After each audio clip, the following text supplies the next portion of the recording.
suis en train de constater que lorsque vous mangez une huître, eh bien, regardez bien ce que je vais faire. Et vous allez bien écouter ce que je vais faire. Non, laissez-la, je vais vous montrer. Laisse-la tranquille. Voilà, là, je vous l'ouvre, Christophe. Ouais. Voilà.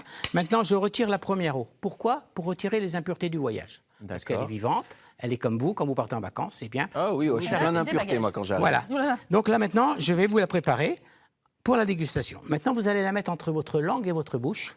Entre ma langue et votre palais. Et le palais. Voilà, et votre palais. Et vous allez la coller au palais. Et vous buvez que l'eau. La salinité. Votre bouche est à 37 degrés. Le poisson se trouve à 10 degrés. Vous allez faire le fondant, comme un bonbon acidulé. Quoi? Allez-y, faites le fondant avec votre langue et votre palais. Faites le fondant.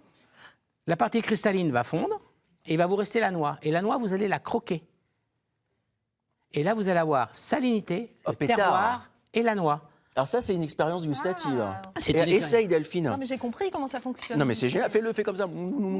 Voilà, et c'est comme un vin. L'huître, c'est un cépage. Selon où elle se trouve, en Normandie, en Il Bretagne. n'y a pas les mêmes saveurs. Il n'y a pas du tout les mêmes saveurs. Et tout simplement, c'est grâce Vas-y, à la Delphine. photosynthèse et à la fonction chlorophyllienne Benoît, tu peux montrer que Delphine. nous obtenons ce résultat.